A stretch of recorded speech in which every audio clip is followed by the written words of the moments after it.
Big ব্যাশে দল পেলেন Rishad. Big ব্যাশে দেখা যাবে রিশাদকে। বাংলাদেশের লেগ স্পিনার রিশাদ হোসেন এবার দল পেলেন অস্ট্রেলিয়ার টি-20 লিগ বিগ ব্যাশে। চতুর্থ রাউন্ডের ড্রাফট থেকে রিশাদকে দলে টেনেছে হোবার্ট হারিকেনস। বিগ ব্যাশের খেলার অনুমতি পেলে হোবার্টের হয়ে মাঠে দেখা যাবে রিশাদকে। সর্বশেষ টি-20 বিশ্বকাপে বাংলাদেশ দলের পারফরমেন্স ছিল কিছুটা অগোছালো। সুপার 8-এর টিকিট কাটতে পারলেও সুপার 8-এ উঠে সেই হারিয়ে ফেলেছিল টাইগাররা। সুপার 8 পর্বের শেষ ম্যাচে আফগানিস্তানের কাছে হেরে বিশ্বকাপ থেকে বিদায় নিশ্চিত হয় টাইগারদের। এর আগে সুপার 8-এ ভারত ও অস্ট্রেলিয়ার কাছেও বাজেভাবে হেরেছিল বাংলাদেশ। তবে বিশ্বকাপ জুড়ে বাংলাদেশের হয়ে আশার আলো হয়ে জ্বলছিলেন তরুণ লেগ স্পিনার রিশাদ হোসেন। তার স্পিন ভেলকিতেই কুপকাত হয়েছে একের পর এক প্রতিপক্ষ। বাংলাদেশের হয়ে পুরো বিশ্বকাপে সবচেয়ে উজ্জ্বল ছিলেন রিশাদ।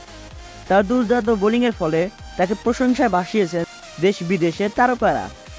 লেগ স্পিনার এককালে বাংলাদেশ ছিল সোনার হরিণ। দেশের পুরো ক্রিকেট ইতিহাস খুঁজে ফেললেও কোনো আহামরি লেগ স্পিনারকে খুঁজে পাওয়া যাবে না। বিশ্বের অন্যান্য দেশ যেখানে একের পর এক লেগ স্পিনার আর রহস্য স্পিনারদের খেলিয়ে রাজ করছে গোটা ক্রিকেট দুনিয়ায়, সেখানে একজন লেগ স্পিনারের জন্য হন্যে হয়ে ঘুরছিল বাংলাদেশ দল।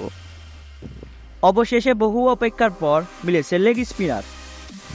ঘরোয়া ক্রিকেটে লেগি হওয়ার কারণে সুযোগ সেভাবে পাননি রিশাদ হোসেন। তবুও জাতীয় দলের নির্বাচক টিম ম্যানেজমেন্ট আস্থা রেখেছিলেন রিশাদের ওপর। সেই আস্থার প্রতিদানটা রিশাদ হোসেন দিয়েছিলেন মাঠের ক্রিকেটে। সব কিছু ঠিক থাকলে বিগ ব্যাশে খেলার অনুমতি পাবেন বাংলাদেশি লেগ স্পিনার রিশাদ হোসেন।